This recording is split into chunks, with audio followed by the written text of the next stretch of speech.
নমস্কার বন্ধুরা, সবাইকে স্বাগত জানাই কুহেলি রান্নাঘরে। আজকের রেসিপি হলো থোড় ভাজা। একবার আমার মতন করে এইভাবে থোড় ভাজা করুন, মনে হবে সমস্ত ভাতটাই থোড় ভাজা দিয়ে খাওয়া হয়ে যাবে। তো আসুন দেখে নেওয়া যাক আজকের এই থোড় ভাজার রেসিপিটি। এখানে কিছুটা থোড় এইভাবে কেটে নিয়েছি, ভালো করে ধুয়ে নিয়ে সামান্য নুন মাখিয়ে রেখে দিয়েছি যাতে থোড়টা কিছুটা নরম হয়ে যাবে। এবার কড়াইতে 2 চামচ সর্ষের তেল গরম করে তার মধ্যে 1 মুঠো কাঁচা বাদাম ভেজে নেব। ওই তেলেই কালো জিরে, সাদা তিল আর 4টে শুকনো লঙ্কা ফোড়ন দেব।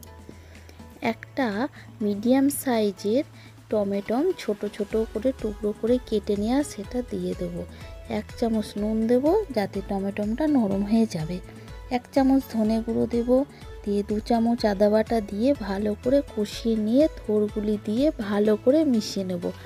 1 চামচ হলুদ গুঁড়ো দেবো, দিয়ে এটা চাপা দিয়ে 1 মিনিট মতন রাখবো। আবার চাপা খুলে নেড়ে দিয়ে আবার এটা ঢাকা দিতে হবে।